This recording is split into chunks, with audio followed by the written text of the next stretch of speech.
Ben & Frank no solo cambió la manera en la que compramos lentes en México, cambió la lógica completa de una categoría que parecía intocable. Pero detrás de esa disrupción hay una historia menos obvia, la de una economista que salió del mundo financiero para meterse en una industria dominada por gigantes. Ella tuvo que aprender sobre la marcha a construir una marca, levantar capital, abrir tiendas, sobrevivir una pandemia y liderar una empresa cada vez más grande sin perder el pulso de por qué empezó. En este episodio, Mariana Castillo nos lleva detrás del negocio para hablar de lo que implica escalar sin perder esencia y crecer sin perder control. Hablamos sobre construir una empresa que no solo venda lentes, sino que cambia la manera en la que vemos, literal y metafóricamente, una industria completa. Ben & Frank volvió tan cool a los cuatro ojos que hizo que gente como yo, que no necesito lentes para ver, los comprara. Soy Mónica Díaz. Acompáñame en otro emocionante vuelo de Take-Off. Si bien no hay un mapa para emprender, toma nota de las coordenadas que muestran estos fundadores, pues podrían revelar la ruta que tanto has estado buscando. Despegamos. Mariana, llévanos a ese momento en 2015 donde se les ocurre la idea detrás de Ben & Frank. Ya llovió. La idea original nace de que yo tenía unos lentes que estaban ya bastante feillos, que me había comprado en una óptica tradicional. Y estaba yo estudiando el MBA en Estados Unidos y ya no me ponía mis lentes porque no me gustaban. Y entonces dije, no, ya me tengo que comprar unos nuevos. Entré a una página de internet. O sea, dije, en Estados Unidos todo se vende por internet. Seguro puedo comprar unos lentes por internet. Y me encontré con una página, baratísimos. Dije, pues no hay mucho riesgo. Los compré. Mi esposo, que también estudiaba la maestría conmigo, también usa lentes desde chiquito. Y él también dijo, pues cómprame unos. Llegaron perfectos. Nos costaron una cuarta parte literal de lo que nos habían costado los otros. Y en ese momento como que los dos nos volteamos a ver y dijimos, ¿por qué en México es tan caro? ¿Qué? Y los dos nos dijimos, deberíamos de intentar hacerlo nosotros. Yo cero tenía ganas de emprender en ese momento y cero tenía el perfil, diría. Y mi esposo sí es mucho más emprendedor y él sí tenía ese perfil. Y entonces como que él fue el que empujó, sí, hay que emprender, hay que hacer esto. Y así nace la idea original. Tú estudiaste economía. Yo estudié economía aquí en México, en la Ibero. Y luego trabajé un ratitito en JP Morgan y luego me fui a trabajar al Banco de México. Como muy de corazón yo quería crear un impacto positivo en México y entonces sentía que irme a Banco de México iba a poder cumplir con eso que yo quería. La realidad quizá fue otra, pero ese era el espíritu original de lo que... ¿Nunca te imaginaste que ibas a emprender? Cero. Mis papás fueron emprendedores de otro tipo, evidentemente, emprendedores más de negocios que llaman lifestyle. Y fueron negocios que no fueron particularmente exitosos y entonces había como bastante inestabilidad económica en mi casa, pues digamos mi pubertad. Entre mis 10 y mis 18 años, digamos que fue un poco el patrón común. ¿Y qué papel crees que juega eso al menos en la versión al riesgo? Enorme. Lo he platicado mucho en terapia, pero creo que yo nunca consideré ser emprendedora por eso. Como que para mí era muy lógico ganar un sueldo, cobrar a fin de mes. Y claro, había riesgo de que te corrieran y así, pero al final del día como que esa estabilidad a mí me gustaba.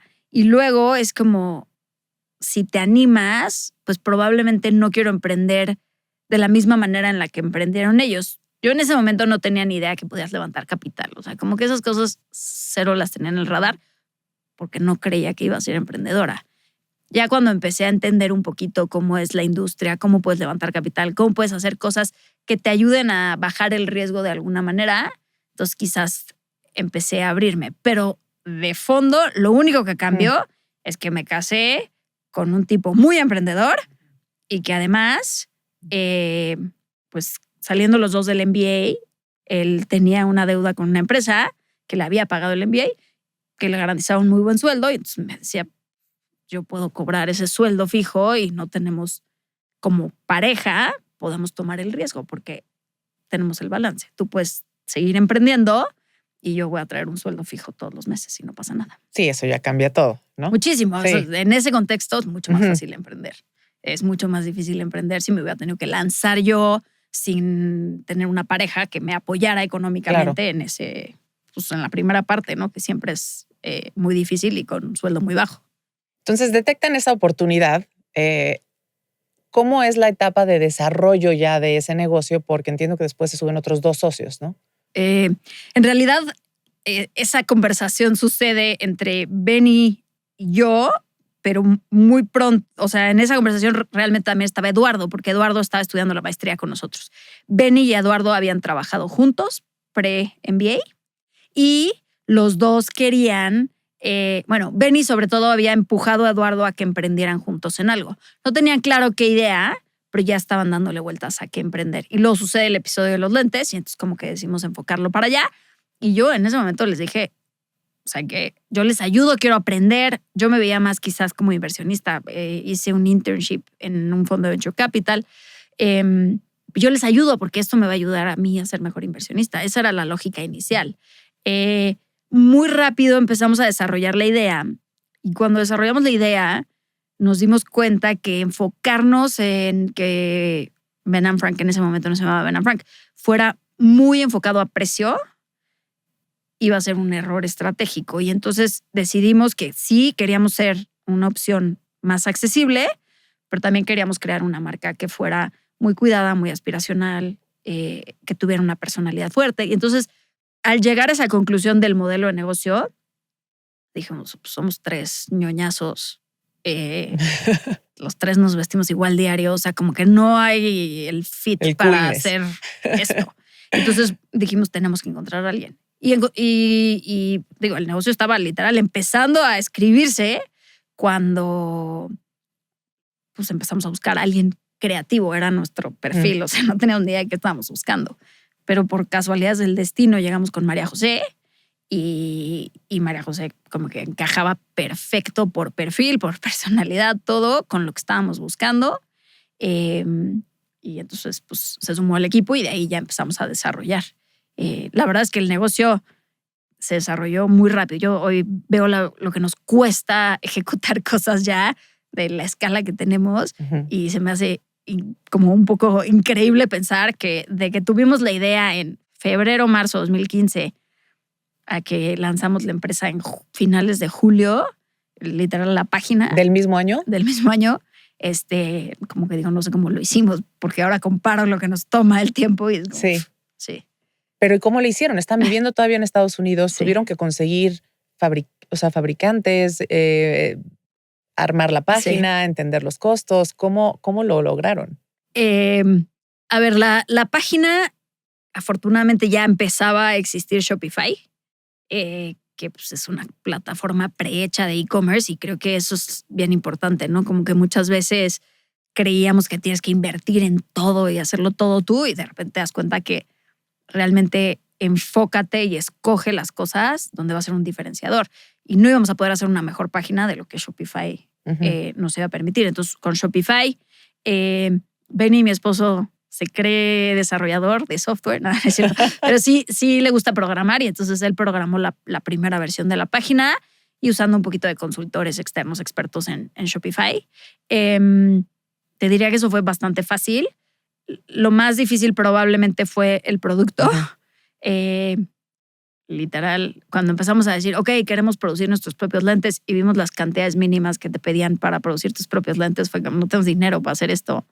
Entonces decidimos hacer una prueba muy en la metodología del Lean Startup, del producto mínimo viable. Compramos unas muestras por Alibaba, compramos 300 lentes, los brandeamos, eso sí, y esos 300 lentes fue con los que lanzamos la página para ver si había suficiente demanda que justificara empezar a pensar en pues, conseguir dinero para comprar inventario. En ese momento era como nuestra prioridad y que nos permitiera ya empezar a diseñar nosotros, que era al final del día lo que creíamos que podía ser una propuesta de valor interesante. ¿Y por qué pensaron que lanzar en digital en un territorio como México era una buena idea? Sobre todo en un tema de lentes, ¿no? Donde necesitas graduación, donde la gente se los tiene que probar. No sé si lo pensamos tanto. Yo creo que más bien dijimos, bueno, ya el mundo empieza a ser cada vez más digital, va a haber un segmento de la población que esté dispuesta a probar comprar por internet lentes. En eso nos dimos cuenta muy claramente que ese segmento de la población no era el segmento más sensible al precio. Y por eso era bien importante el crear un producto muy atractivo más allá del precio. Porque sabíamos que el segmento que en 2015 estaba comprando en e-commerce era un segmento socioeconómico alto o medio alto. En 2015 estaba entrando Amazon a México, o sea, no era lo que hoy es. Y entonces, pero un poco desde la ingenuidad, que creo que es algo que ayuda muchísimo en el emprendimiento. Igual, nosotros ninguno tiene experiencia óptica, ni tenemos ni idea de cómo se graduaban unos lentes, ¿no? Pero desde esa ingenuidad cuestionas todo. Y entonces, pues como que no le vimos mucho riesgo. Tampoco teníamos dinero para poner una tienda, ni se nos ocurrió que ese tenía que ser el primer paso. Pensamos, lanzamos la página. Sí pensábamos tener tiendas desde el principio. No sabíamos ni cuántas, ni cómo iba a ser ese formato y todo, pero dijimos, vamos a ir aprendiendo. Y el primer paso a aprender es una página y ver si alguien está dispuesto a comprarlo. Y entonces deciden probar concepto comprando estos 300 lentes de Alibaba, poniendo la página, lo cual se me hace una idea brillante. ¿Qué pasa? ¿Cómo lo dan a conocer? ¿Cuántos venden? Ahí sí, Eduardo tenía muy claro que el marketing digital iba a ser una de las partes core y entonces él se clava a aprender marketing digital. Para decir esto, Benny y Eduardo, los dos son consultores de una consultora de negocios muy típica. Claro que no tenía ni idea de marketing, pero pues se puso a tomar webinars y a aprender. Y pues para el verano ya tenía más o menos idea cómo funcionaba y empezamos a meterle 100 pesos al día a Facebook o cositas así como para hacer pruebas, ver qué funcionaba mejor. Es más, me acuerdo que pusimos una landing page que solo tenía una foto de gente con lentes cool. Y esa gente creo que era mi primo, la esposa de Eduardo y un par de amigos de Majo. Y decía literal, pronto, muy pronto, déjanos tu correo y te avisamos cuando lancemos. No decía mucho más, pero ahí empezamos a probar cuánto dinero nos costaba llevar gente a la página y luego cuánto dinero nos costaba que la gente nos dejara su mail. Y entonces ya cuando prendimos la página teníamos una lista, no me acuerdo cuántas personas, a las que les mandamos un correo. Les dijimos, ya está viva la página, aquí está tu cupón de lanzamiento. Debe ser de las muy pocas veces que hicimos un cupón porque no hacemos cupones. Y pues sí, de repente pues empiezan a caer las típicas ventas de tu hermana, que qué buena onda, tu prima, no sé qué. Y como al segundo día literal nos cayó la venta de alguien que no teníamos ni idea quién era. Es como que todos preguntamos, ¿tú lo conoces? No, creo que es nuestra primera venta oficial y literal nos tomó 48 horas conseguir esa venta. Y de ahí con el propio marketing digital. Eran otras épocas, era mucho más barato hacer marketing digital, pero fue agarrando tracción. ¿Cuál era el KPI en ese momento para decir, sí hay negocio, sí nos vamos a lanzar, ahora sí hacemos la producción en volumen? Es buena pregunta. A ver, siempre hemos sido muy de números y muy disciplinados, pero no teníamos claro cuál era ese nivel de venta. Lo que nosotros buscamos en esos primeros meses es que el costo de adquirir un cliente fuera menor al costo de lo que nos deberían de costar los lentes con los quotes que ya teníamos en cierto volumen.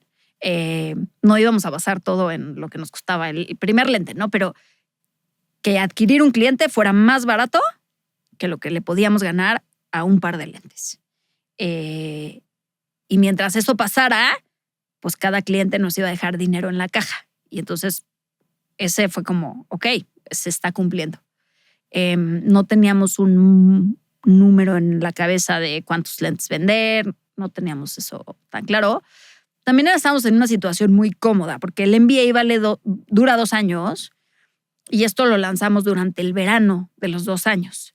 Y entonces teníamos todo el segundo año del MBA para intentar que esto funcionara sin que al menos Eduardo, Benny y yo cobráramos un sueldo. Entonces la carga de costos de la empresa era 0.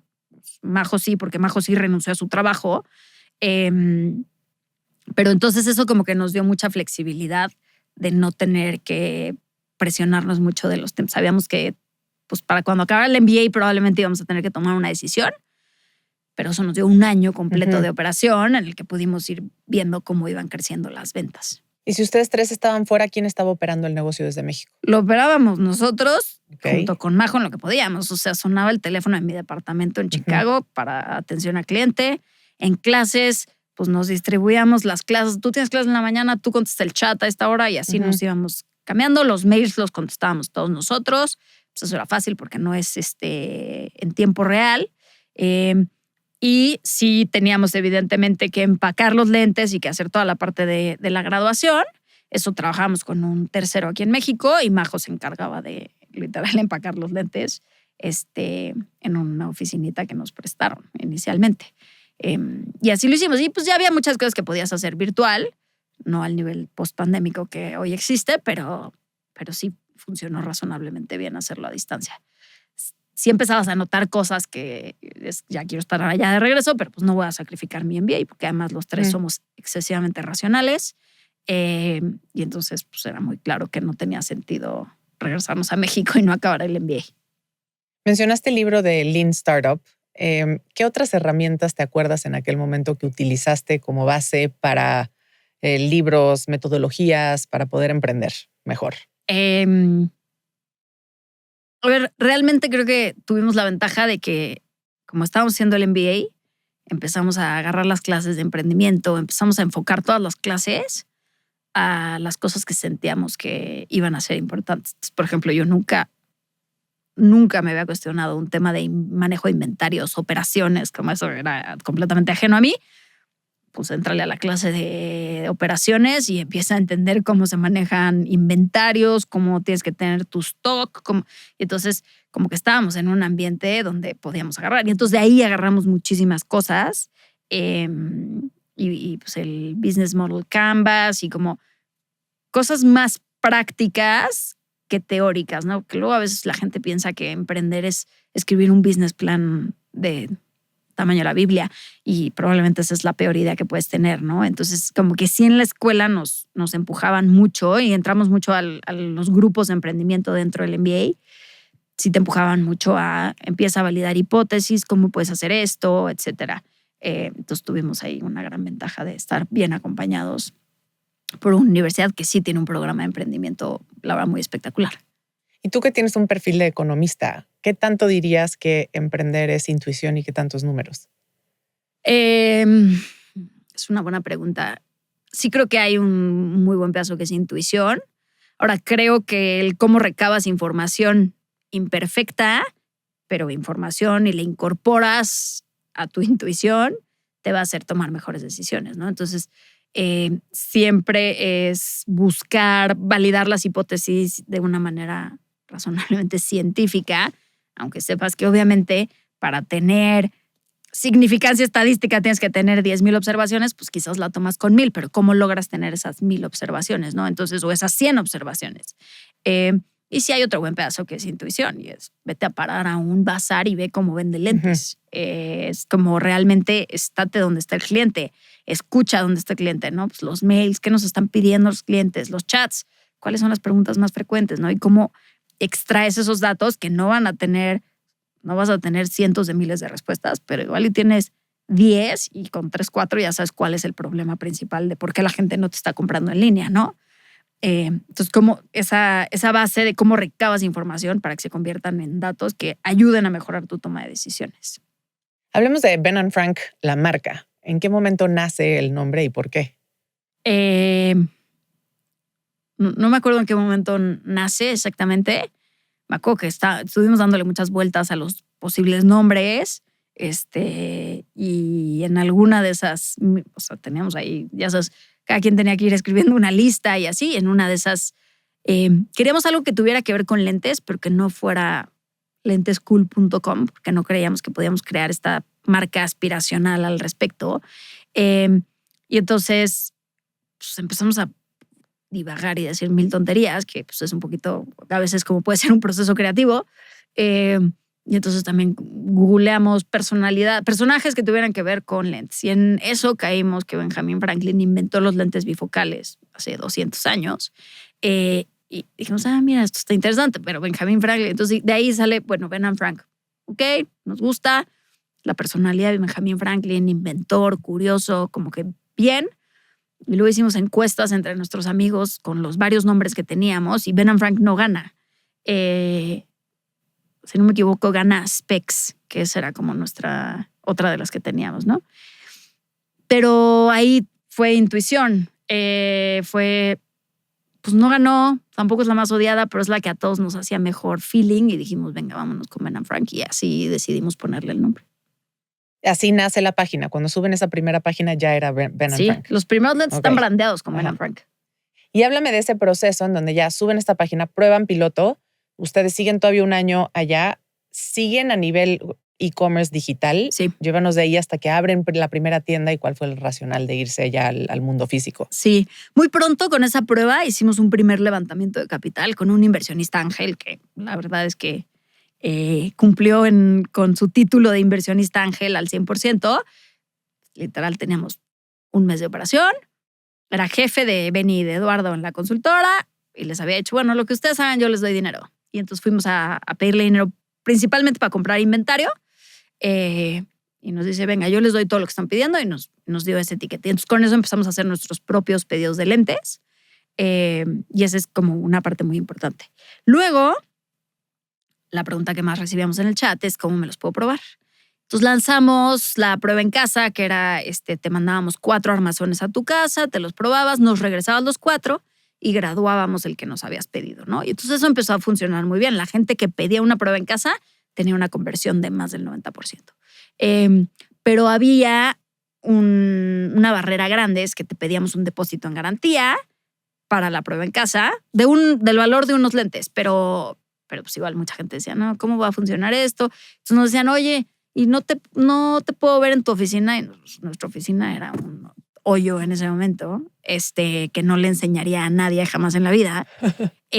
Oye, no te puedo ver en un Starbucks y me enseñan, no, pues esto no es escalable, esto no va a funcionar. Pero dijimos, pues tenemos que empezar a probar el tema de presencia física porque claramente nos lo están pidiendo. Y entonces decidimos ir a nuestro primer bazar, que fue un bazar en Polanquito, y nosotros estábamos en Chicago y Majo ese fin de semana estaba fuera de viaje.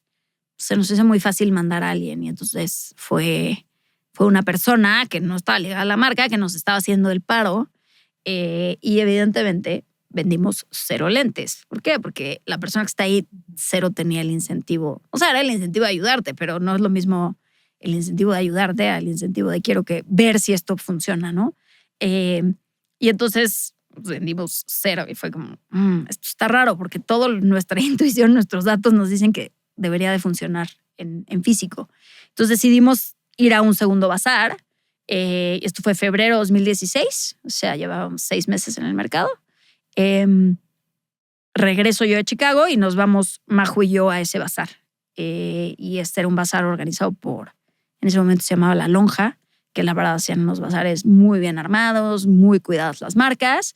Y la otra cosa que hicimos es que empezamos a ponerle pauta a clientes que habían visitado la página, que no habían comprado, que tenían un radio de kilómetros de donde iba a ser el bazar. Oye, Ben & Frank va a estar en este bazar, va a estar en este bazar. Y entonces la gente empezó ya a decir, ok, si no quiero comprar en línea, puedo ir al bazar. Y en ese bazar vendimos el 40% de las ventas de febrero de 2016,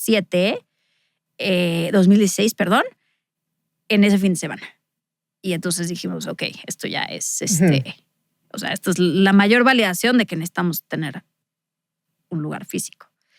Nosotros seguimos en Chicago y entonces obviamente eso como que era como, ok, lo podemos postergar un poquito, pero claramente la presencia física va a ser una diferencia en cuanto al volumen de que podemos vender. Porque si en un bazar random en la calle con una experiencia de compra bastante regular, puedo vender eso, significa que esto...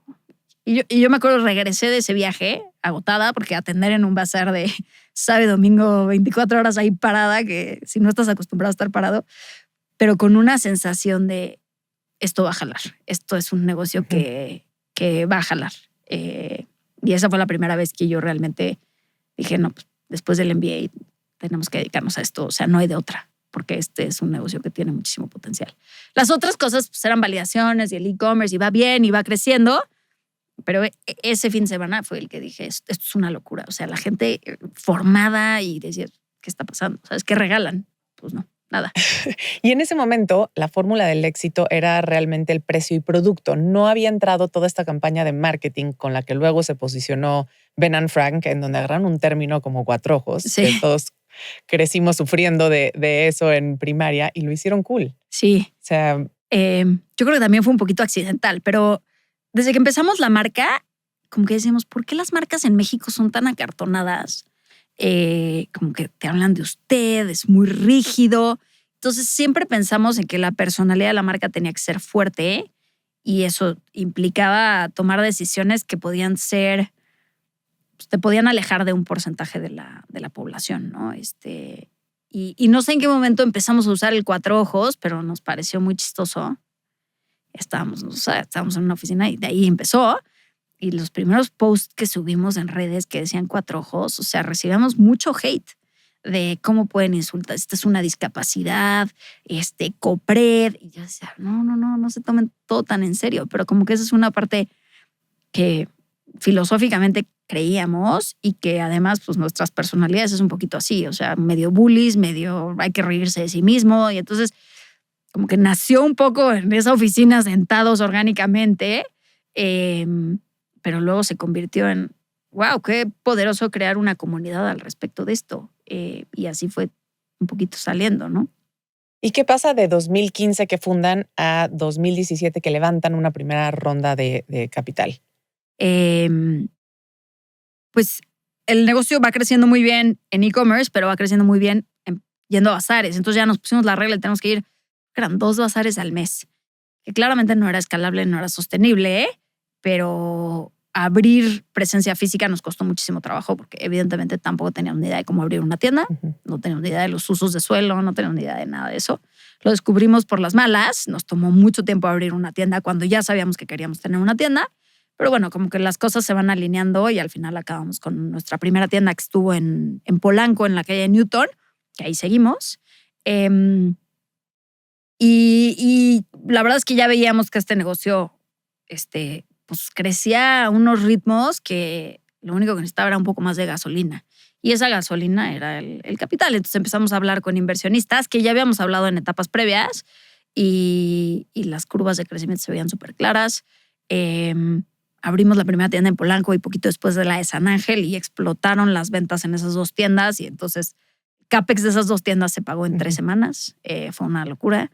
Y con eso ya fue como, pues, denme más dinero y con esto voy a seguir invirtiendo en marketing digital para adquirir más clientes y voy a abrir más tiendas que me ayuden a convertir esos clientes.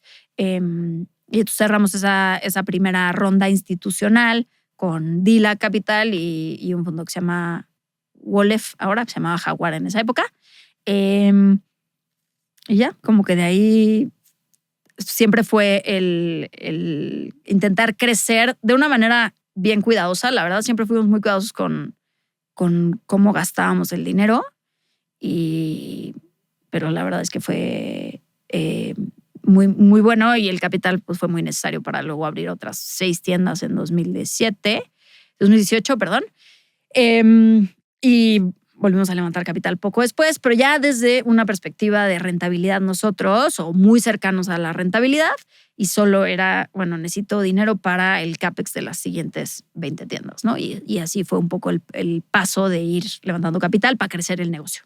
En esos 3 primeros años, Mariana, ¿cuál consideras que fue el error más caro y cuánto les costó? En tiempo o en dinero, puede ser. No sé, hayan...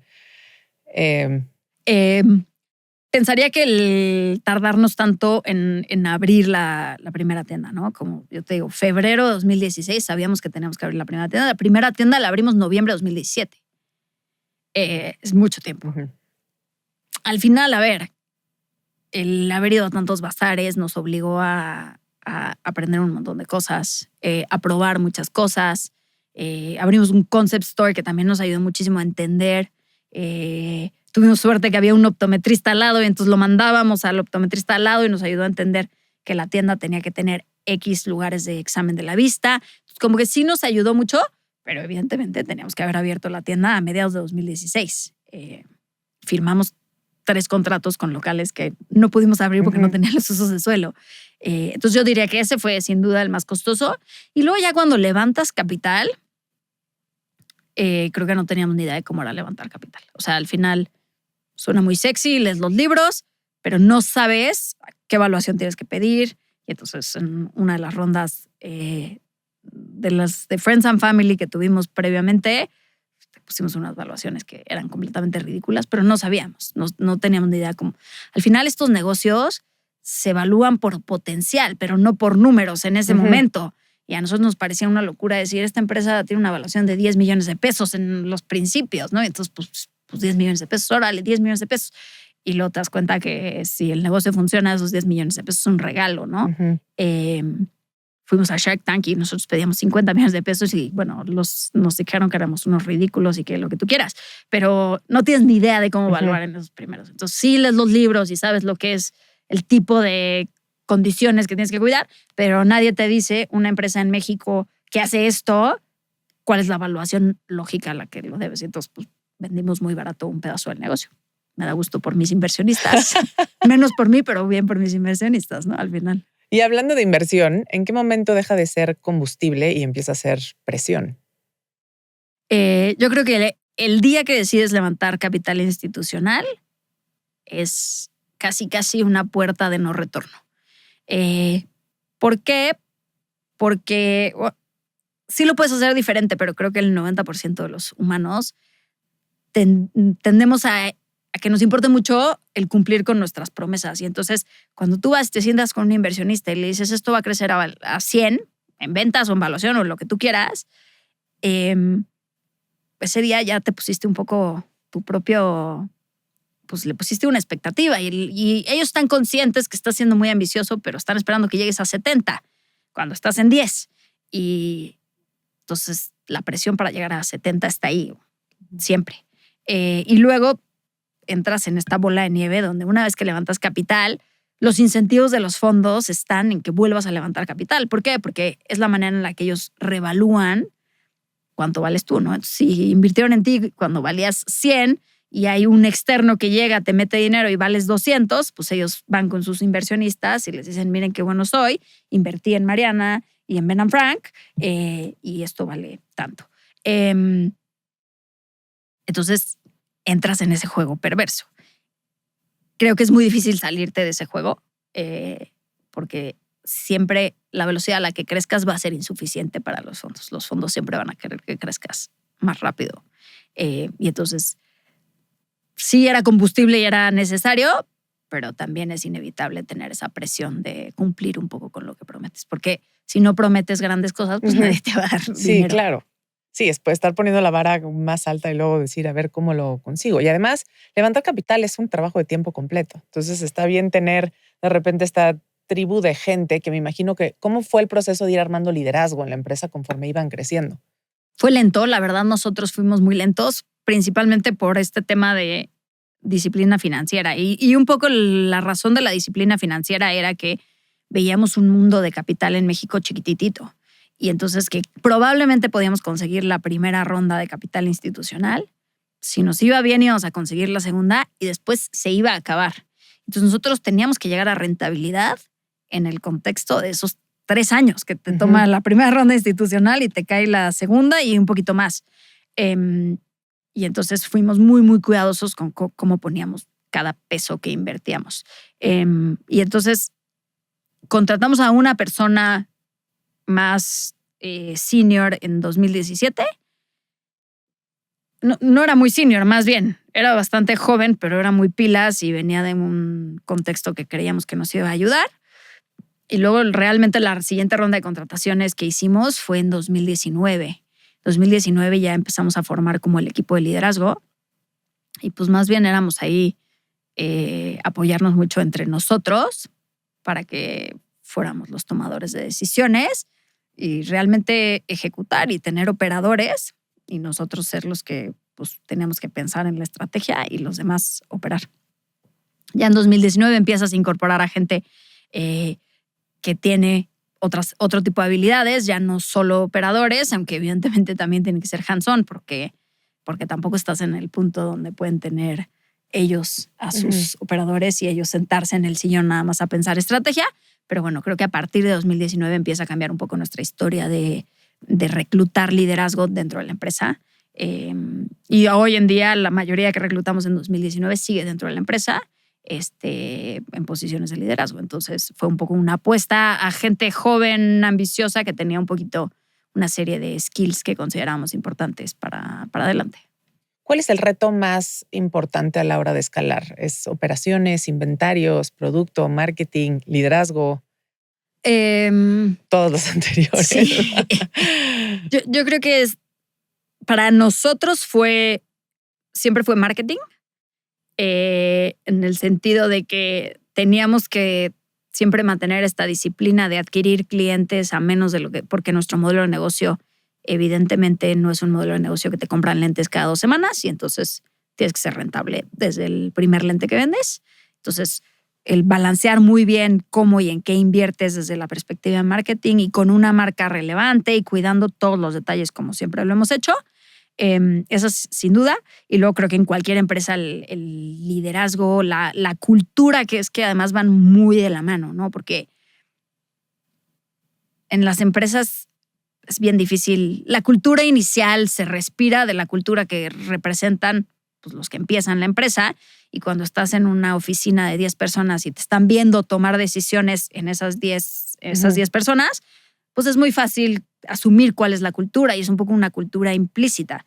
Conforme empieza a crecer el negocio, la cultura se vuelve implícita, salvo que la conviertas en explícita, y entonces te puedes dar cuenta de que la cultura ya no es lo que tú pensabas porque tú ya no estás en esa sala con las 10 personas. Hay 30 personas y tú te sientas en una mesa y convives con 2, pero las otras 28 no tienen ni idea de cómo deberían de tomar decisiones al final del día, ¿no? Entonces, cómo te vuelves explícito y luego cómo conforme vas trayendo talento, cada talento tiene su propia cultura y su propia, no quiero decir educación, pero sí un poco pues el sello de donde ha trabajado.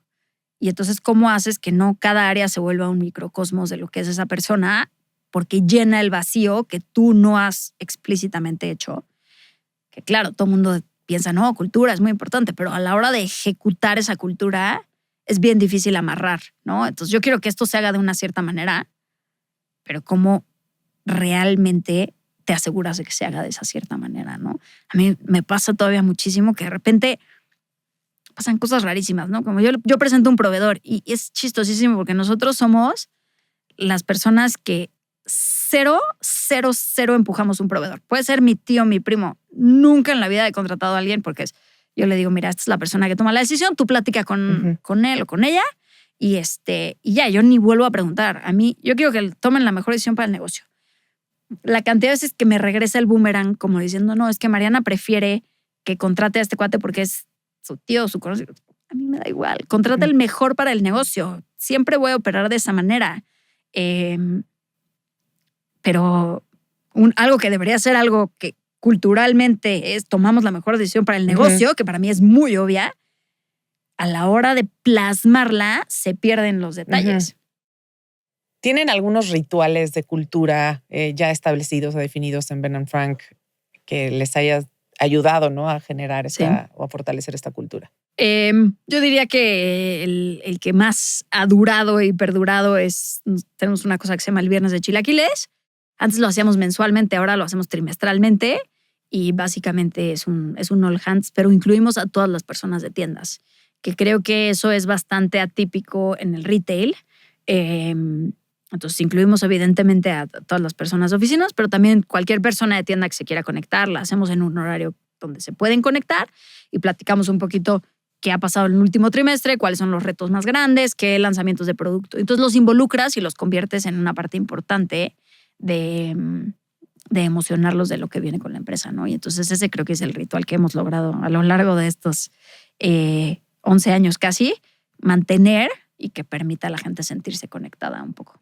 Claro, porque al final en retail el alma de la marca está en manos de la gente que está en las tiendas, ¿no? Entonces, luego, pues a nivel corporativo puedes tener mucho más control, pero estar permeando, digamos, en la gente que está en las tiendas, que está teniendo el contacto con los clientes, pues eso, creo que de eso va el retail. Es muy difícil.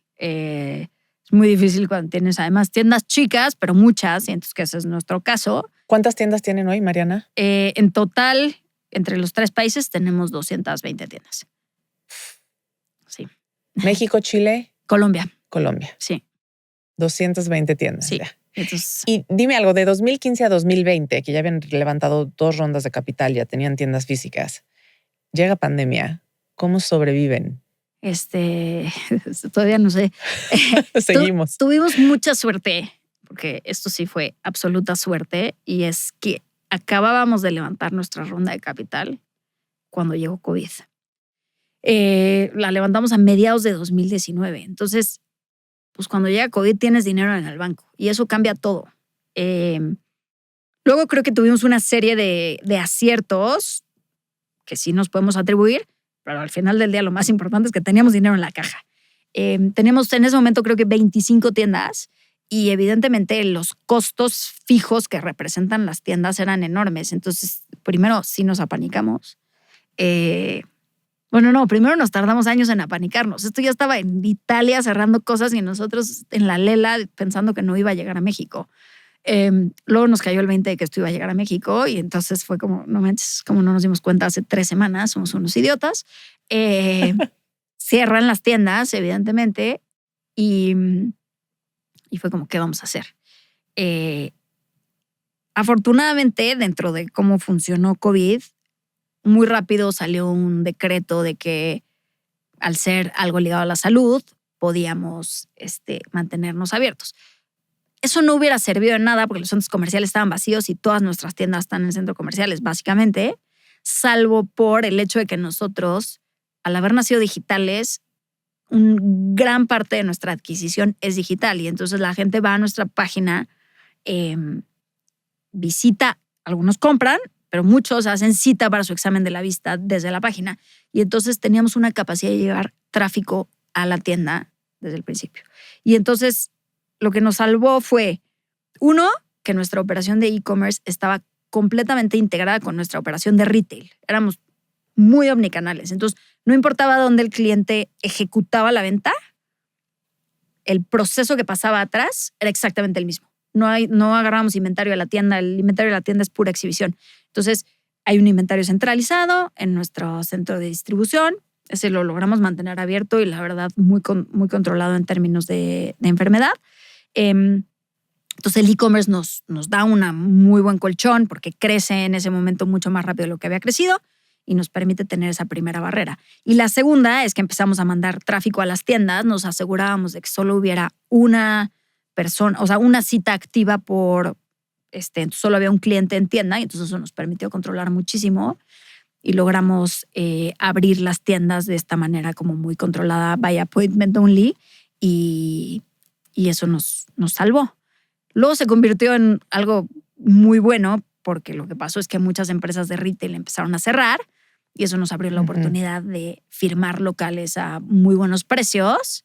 Y entonces de repente explotamos la cantidad de tiendas, teníamos dinero y se empezaron a abrir muy buenas oportunidades para nosotros. Entonces, pues ahí sí tuvimos mucha suerte con el timing, pero también como que nos dio mucha certeza de que nosotros podíamos operar en un ambiente en el que todavía había bastante pandemia, o la pandemia era medio viene y medio va, pero esta capacidad digital de llevar el tráfico de los exámenes de la vista y todo eso, pues sí nos ponía en una posición súper ventajosa versus la competencia.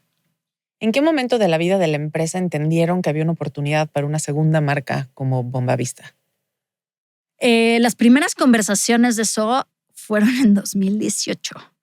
Y básicamente, como te decía al principio, nos dimos cuenta que cuando lanzamos Ben & Frank teníamos que ir a un segmento más alto porque era quien nos iba a comprar en e-commerce. Y la marca creció y se desarrolló súper bien en ese segmento. Y entonces decíamos, oye, hay un pedazote de la población que no estamos atendiendo, que obviamente queremos que tengan pues, el mismo trato, calidad, producto, en experiencia, pero con el precio de Ben & Frank no vamos a llegar. Y lo sabíamos desde un principio, no vamos a llegar. Y entonces empezamos a tener conversaciones. ¿Qué haces? Empiezas a bajarle el precio a Ben & Frank, empiezas a meter producto un poco más barato, Pero realmente nuestra preocupación es, oye, Ben & Frank se ha ganado una credibilidad y un espacio muy específico en la mente de la gente. Y no sabemos si queremos perder eso, ese brand equity que ya habíamos desarrollado por intentar irnos más abajo. Y empezamos a buscar ejemplos de marcas que hubieran logrado empezar arriba e irse para abajo. Y eran muy pocos ejemplos exitosos que encontrabas, ¿no?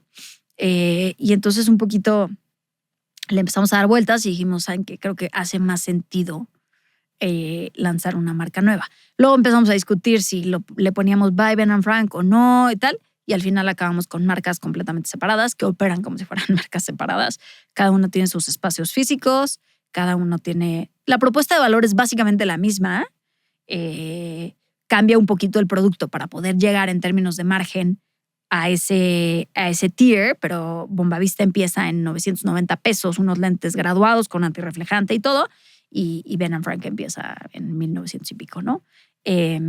Pero sentimos que había espacio para que convivieran las dos marcas y obviamente pues, siempre monitoreamos la canibalización entre marcas y está en un nivel en el que nos sentimos muy cómodos, lo cual nos dice pues, estamos atacando un segmento distinto, que era lo que queríamos, con algunos aciertos y muchos errores también, ¿no?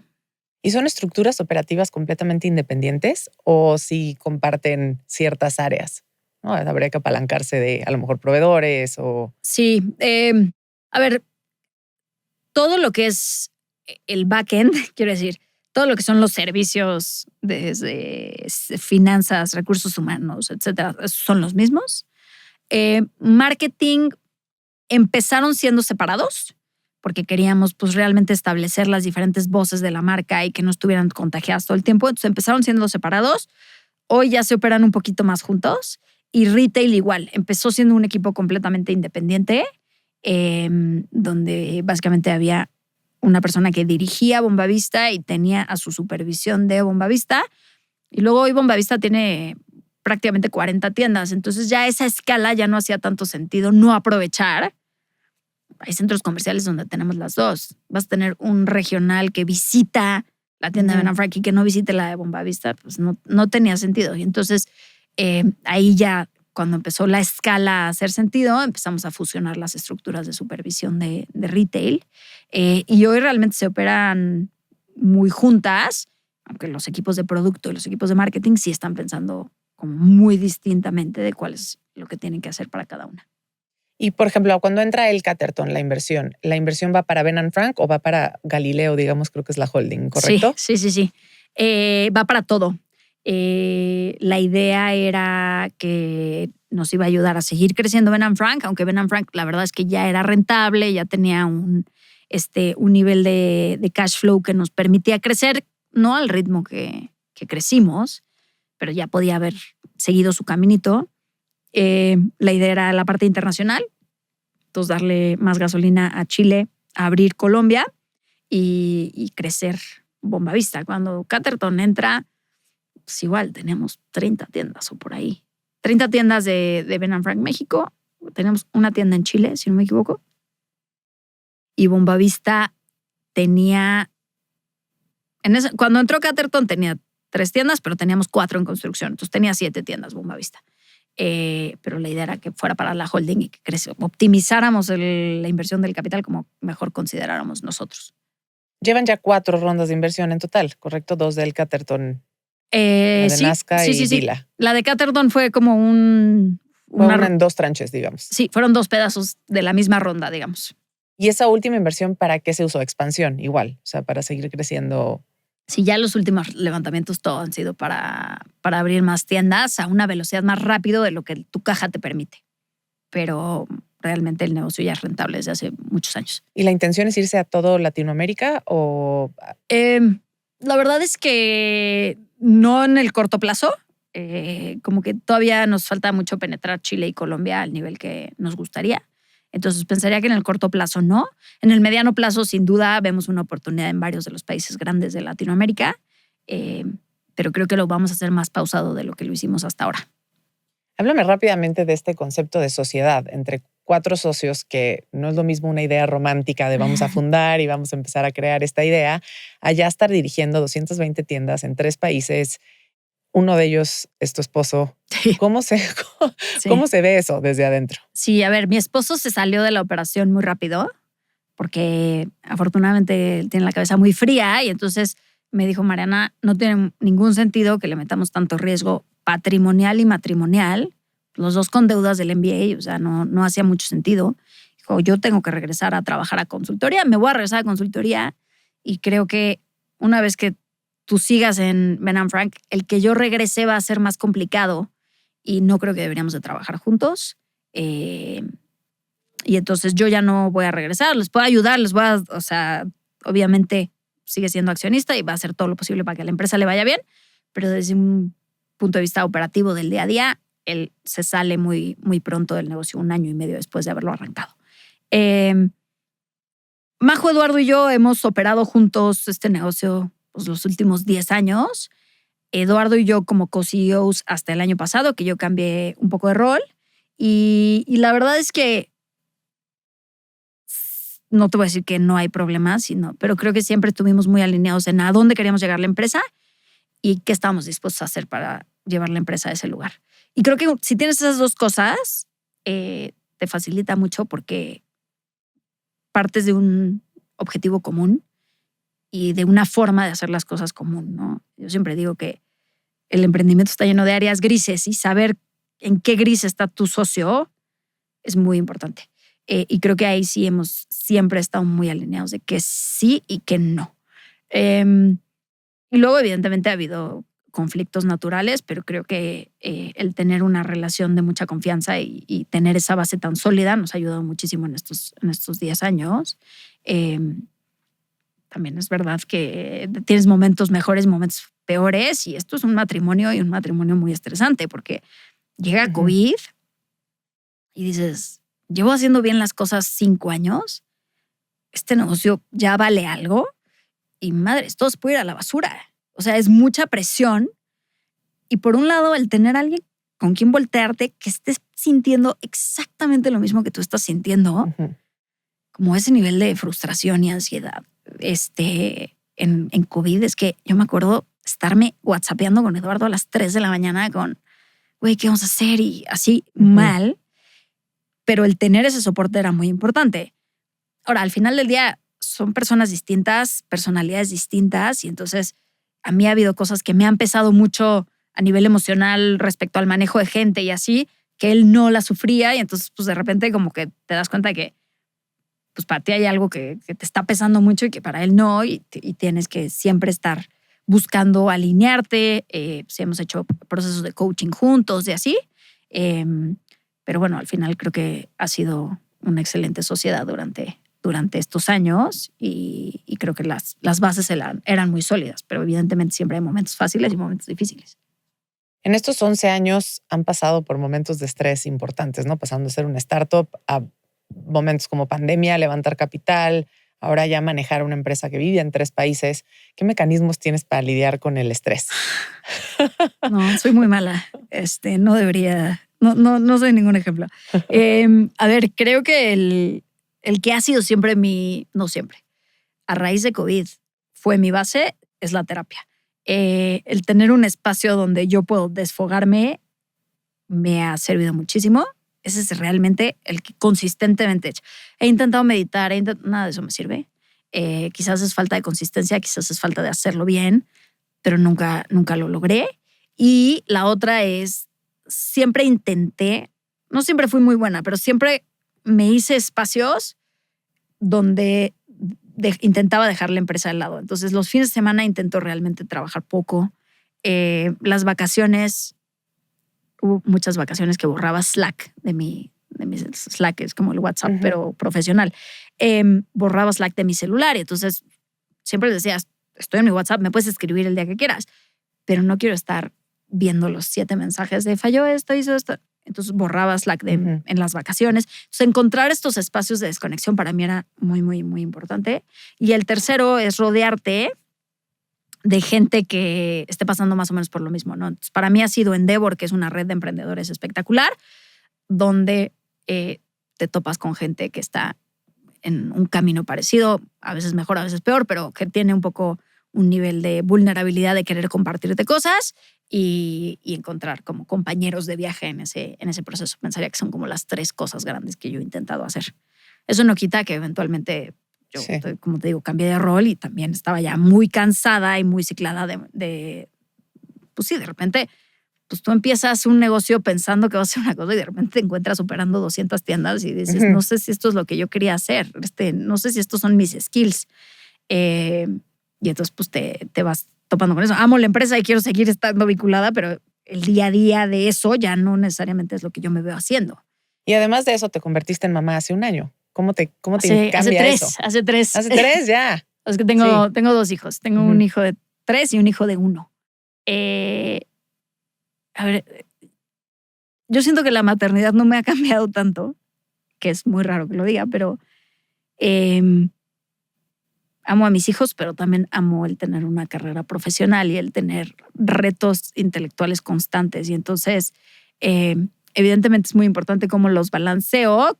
El balance es una cosa muy extraña de definir en mi cabeza, pero yo he encontrado que soy una mejor mamá cuando estoy pocas horas con mis hijos, pero muy buenas horas, y eso es lo que intento priorizar. Entonces, nunca he sentido que quería cambiar de rol por el hecho de que mis hijos me demandaban más, sino más bien quería estar en un nivel de ansiedad un poco distinto, ¿no? Porque sí, la verdad es que una operación tan intensa de gente, de cantidad, es muy difícil desconectar. Y entonces estás sentada con tus hijos jugando y estás pensando en tengo que hacer lo de la tienda de no sé qué, y entonces cómo lo voy a hacer. Y entonces como que ese sí fue un motivador, pero no tanto por el número de horas, sino por cómo lograba liberar un poquito mi cabeza de ese tipo de pensamientos que vivían constantemente. Y los datos de las cifras, el porcentaje de mujeres fundadoras al frente de empresas y levantando capital no son nada alentadoras. No, nada. ¿Cómo ves tú ese panorama en adelante? ¿Qué crees que podría resolverlo o equipararlo? Soy bastante pesimista al respecto. No me gusta decirlo, no, Mariana. Pero sí. A ver, para mí el trasfondo es un trasfondo cultural y el trasfondo es que conozco muy pocas parejas donde se dividan realmente 50-50. Muy pocas. Hasta familias y amigos cercanos que los dos trabajan y los dos tienen buenas chambas. Siempre hay una carga adicional, o no siempre, pero en el 90% de los casos que yo he visto, la carga mental adicional que carga la mujer es muchísimo más grande. Y eso al final creo que hace muy difícil emprender. Si pretendemos que yo me siente aquí y diga, es que emprender es fácil, pues no, requiere sacrificios, requiere dedicarle mucho tiempo y mucho esfuerzo a algo y eso implica que dejas de dedicarle tiempo a otro. Pues al final el número de horas del día son definidas, ¿no? Y entonces veo realmente pocas parejas que estén en sintonía de que las 2 carreras profesionales valen lo mismo y que realmente quieran apostar por eso. Y que eso implica sacrificios, o sea, sacrificios en muchos sentidos. No sé, yo me considero muy afortunada porque yo sí estoy en esa situación donde es 50-50, carga mental realmente compartida. Y eso implica que hay semanas que yo ni me entero de lo que está pasando en mi casa, pero sé que alguien lo va a cachar, y hay semanas donde es al revés y así funciona. Pero eso te permite decir, oye, puedo emprender y puedo hacer esto pensando muy en grande, sin pensar que esto implica que vas a sacrificar cosas con tus hijos. Sí vas a sacrificar cosas con tus hijos, no voy a decir que no, pero igual y yo no estoy todas las tardes con mis hijos, pero está mi esposo. Entonces, eso se convierte en, ok, yo tengo la tranquilidad de que puedo estar en una junta hasta las 9 de la noche. No es lo que busco, pero hay veces que es necesario. Y mi esposo se va a encargar de que mis hijos estén bien. Y eso es lo único que importa. Y no es, te pido el favor de porfa, lo recoges. Sí, claro. Es como, no. Vemos el calendario al inicio de la semana. Oye, yo el martes tengo una junta a las 6 de la tarde. Perfecto, yo los recojo el martes. Yo los recojo el lunes, tú el martes. Listo. Espérame, no podemos. Ok, cambia esta junta. Ok. Y ya, no prioriza uno sobre el otro. Realmente es entender que eso.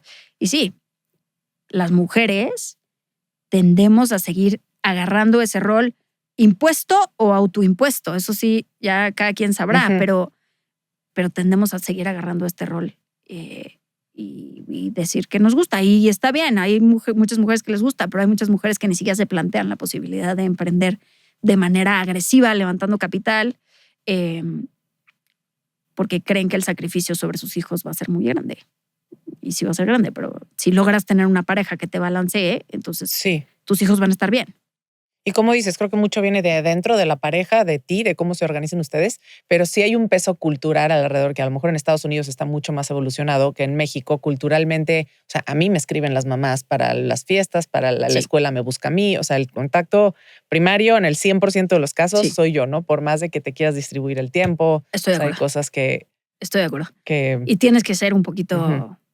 Yo no lo he hecho, pero en el chat de mamás de la escuela de mis hijos, pues lo que debería hacer es meter a mi esposo. Yo ya metí al papá de mis hijos. Sí, claro. Creo que lo voy a hacer en algún momento, pero no es un chat muy activo porque tienen 3 y 1 año. Entonces te puedes imaginar que no hay... Todavía no. No hay tanta actividad, pero eventualmente sí.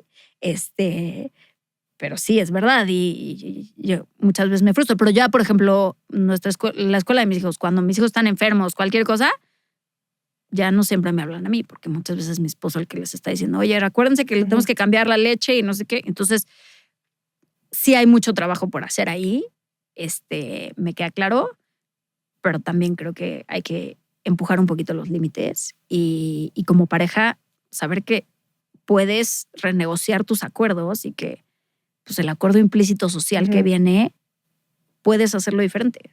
Puedes, no significa que lo quieras hacer, pero puedes. Pero para emprender una empresa que levante capital, vas a tener que hacerlo. ¿Qué te gustaría que Ben & Frank demostrara que se puede lograr desde México? Sí, pero, o sea, creo que el decir que en México se hacen bien las cosas, ¿no? Que podemos tener un producto súper bueno, bien hecho, bien cuidado.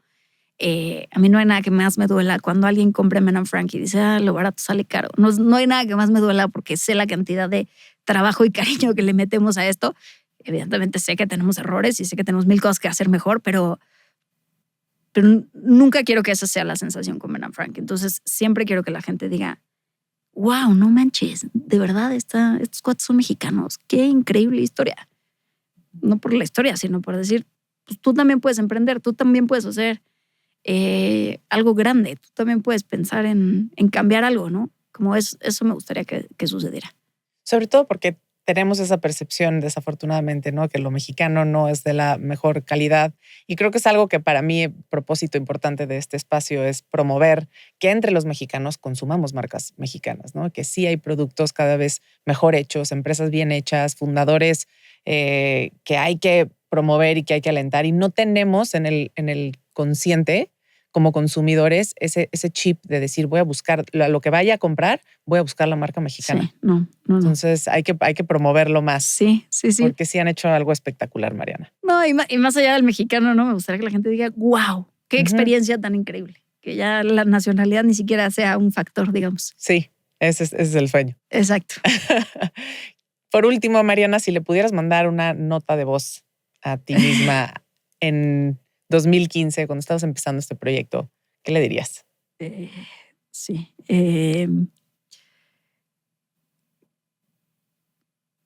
Creo que me diría que uno, que todo va a estar bien. Y dos, que busque ese acompañamiento un poquito antes. Creo que me tardé en buscarlo y fue más como en el contexto post-pandémico y lo que quieras, pero creo que me hubiera venido bien hacerlo antes. Entonces, le diría, hazlo. Los picos son increíbles, los valles son medio jodidos, pero valen toda la pena, pero busca mejor acompañamiento en el proceso.